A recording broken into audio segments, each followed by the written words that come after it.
আজকে 6 মাস হয়ে গেছে, 3-4 মাস হয়ে গেছে, এখন পর্যন্ত শাহবাগ তারা আমরা তদন্ত প্রতিবেদন পর্যন্ত দেওয়ার সাহস করে নাই। আপনারা ছাড়া তো আপনারা আর করে দেন দাঁড়ায়। সংগ্রামের সাথে বন্ধুগণ, আমরা আজকের এই প্রোগ্রাম থেকে ছাত্রদলের সন্ত্রাসীদেরকে হুঁশিয়ারি করে বলছি, আপনারা যেই ভাষা বোঝেন, বিসিকে হুঁশিয়ারি করে বলে দিচ্ছে, আপনারা যেই ভাষা বোঝেন আমরা সেই ভাষায় কথা বলতে জানি। আমরা চুপ করে আছি বলে মনে করবেন না আমরা ভাষা ভুলে গেছি।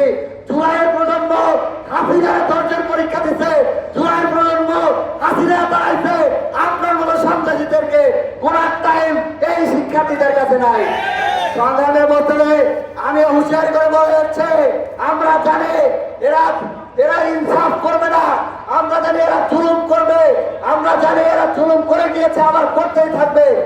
এখান থেকে দীপ্ত কণ্ঠে বলে যাচ্ছে তারা হয়তো তদন্ত কমিটির পর তদন্ত কমিটি করবে, একের পর এক কমিটি করবে, কিন্তু বিচার করবে না। কিন্তু আমি এখান থেকে বলে যাচ্ছে, আমার ভাই সাজুর গায়ে যারা হাত দিয়েছে প্রত্যেককে আমরা বিচারের মুখোমুখি করবো।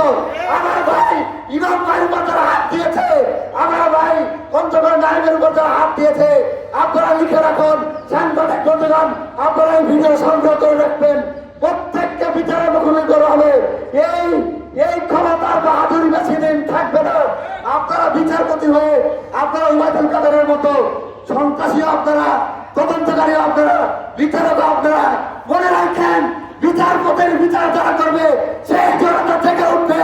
এবং ওই মাকসুদ কালাম হয়তো পালিয়ে যাওয়ার সুযোগ পেয়েছে, এই সাতটা মিলন হয়তো পালিয়ে যাওয়ার সুযোগ পেয়েছে, আপনারা কেউ পালানোর পথ পাবেন না, প্রত্যেকটা জনতার সম্মুখে বিচারের মুখোমুখি করবে।